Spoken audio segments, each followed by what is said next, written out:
Do you remember a game called Dig? It was created by the same person who made Fish, the biggest fishing game we had on Roblox not long ago, and Dig actually did pretty good at the beginning, having tens of thousands of concurrent players daily. But where is the game now? Well, in a grave it seems, with just about 200 to 300 players now, which is pretty much nothing compared to the numbers it had on release.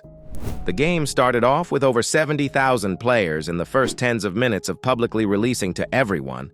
So how does one game go from those numbers to the current state in such a short amount of time? The game was meant to be big. In a way, it even feels like a Fish sequel, since it was made by the same developer and it uses the exact same formula as Fish, which I will explain later on. A lot of people were waiting for it to come out. Even before release, it averaged 2,000 players daily. And yes, you could play it before release, but it would cost you 25 Robux. It's not much, but most people won't pay for it since the game would become free soon anyway, and progress would be reset to make it more fair. And as I already mentioned, the release was promising, with the game getting 70,000 players very quickly. It felt like it would become a new big game on Roblox, and unlike Fish, it did not appear on Do Big's list of games, meaning it wasn't sold or anything. So the gameplay loop in this game is pretty simple. You play this little mini-game with your reaction time to dig up different items. Those items have different age and can have random mutations, like gargantuan, which makes them big. Sell those items to earn currency, then obviously upgrade your shovel to get better items, travel around the map for new areas. You can also use magnets to boost odds of getting certain mutations, and this is basically the main thing in the game. It is simple, and similar gameplay loop could be seen in other games already too. That is the formula I mentioned earlier. Since the creator of Dig is also creator of Fish, a lot of things just end up being pretty much the same in both games, with the main difference obviously being that one game is about fishing, while the other is about digging holes. Fish is very similar with the gameplay loop, right? You fish with a mini-game to it, get random fish with random weight and potentially mutations, sell it and get better at the game. You get the point. You can see how the gameplay in Fish and Dig is pretty much the same. Instead of weight, you got age for the stuff you get in Dig. Instead of fishing with its own mini-game to it, you got digging with a different mini-game that may fit better. Both games have a decently big map player needs to explore and so on. Fish formula was pretty successful, and you can tell from how popular it was at one point. And when something becomes popular, others will take the idea and use it for themselves, often changing something so that it fits better with their game in this case. And I'm using Grow a Garden as example, because the game does take some ideas from there. Fish made it popular to have weight and mutations, and Grow a Garden does exactly that. Your crops can grow very big, and you can have many mutations on them. But instead of having all mutations right away, you need to obtain them from weather events, which makes it different and fits the game better. And Grow a Garden is the biggest example you can have. I mean, it peaked at over 22 million players pretty recently. Steal a Brainrot sort of takes the idea of having many different mutations too. The idea itself isn't exactly new. We already had, for example, pets with different variants before. It's just that Fish did it differently, which interested the players. But having a good formula isn't enough. Just because Dig does exactly what Fish does doesn't mean it is guaranteed to succeed. And I mean, just seeing its player count is sort of tragic. In just a span of 2 months, the game went from about 40,000 average concurrent players on release to below 300 players, which also marks its death too. But obviously there are reasons as to why this happened. The game is fully based off of Fish, almost making it Fish 2.0 honestly. But that actually makes it worse. People have had enough of Fish already. The game lasted for months and lost a lot of players because many played it enough and just didn't have the same interest anymore. Dig is a new game, but with old gameplay loop with almost nothing new to it.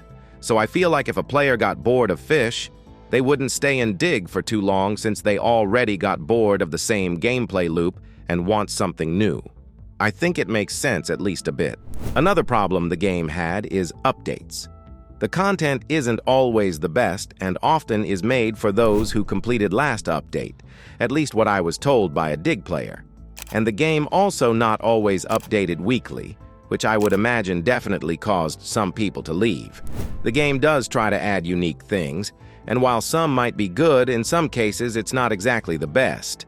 I happened to find a boss fight while making this video, and turns out boss fights is just you playing same digging minigame while trying to avoid boss attacks. Not exactly the most fun way to fight bosses since you just do same thing you always did but with slightly extra work. These new things is just not enough to make it more fun than Fish. For me personally, I never really had a feeling of wanting to return to this game after trying it out on release. And I think that a lot of players leaving the game by the time second update dropped means many might have had the same opinion as me. But there is still one thing I did not mention, and I think it's time to address the room in the elephant. Prospecting. This game had to compete with Dig since both of them are very similar. You do actually dig in this game too to get sand in your pan, but in this case the mini game is easier and just gives extra luck boost. You then sift the pan in water, get different minerals and sell them. The gameplay loop is similar to the Dig one, but what makes it more fun is that you actually notice a difference every time you buy something new. Here you got weight and mutations for your minerals just like in Fish or Dig, but you also get to collect more or less of them every time you sift the pan. There is also this thing called Sluice, which acts as this offline farm. You just place it, and next time you join back, you will have your minerals there, ready to collect. And there's also crafting, which uses the minerals you find, gives you more than one use. To me, prospecting felt more fun. I enjoyed it more than Dig, pretty much. And overall, I've heard more positivity about it than Dig. It tries to follow trends like having mutations and weight, as said, but also offline farming, which lately became pretty popular because of Grow a Garden. And these things work well in this game. Prospecting, unlike Dig, is still very much alive and is receiving updates weekly. This game didn't always have this many players, but it gained most of them right when Dig was falling. Here's two graphs of player count for both of the games at the same 30 days. You can see how, while Dig was falling, prospecting only gained a lot more players. It basically added even more fuel to the fire Dig was in, since people had an alternative similar game to choose if they wanted to. And now Dig is pretty much over. While making this video, the name of the game was changed to, removing the update part. And now the creator of Dig seems to have fully come back to Fish. He even made this post where he shows that he now owns the group again. If you didn't know, the group used to be owned by Do Big, since they bought the game from original owner. But despite that, some Do Big developers still exist in the group, and the game is still on their website, so I have a feeling he just took more control over the game. He promises big changes to the game, and people seem to be hyped up. Fish doesn't really have a much positive history, but we'll see where it goes.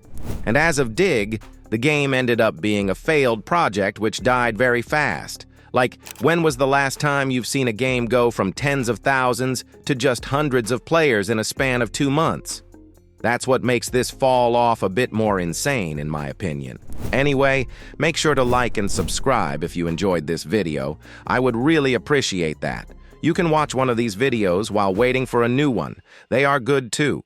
Join my Discord server. You can chat with me and other members. The link is in description, and I will see you soon.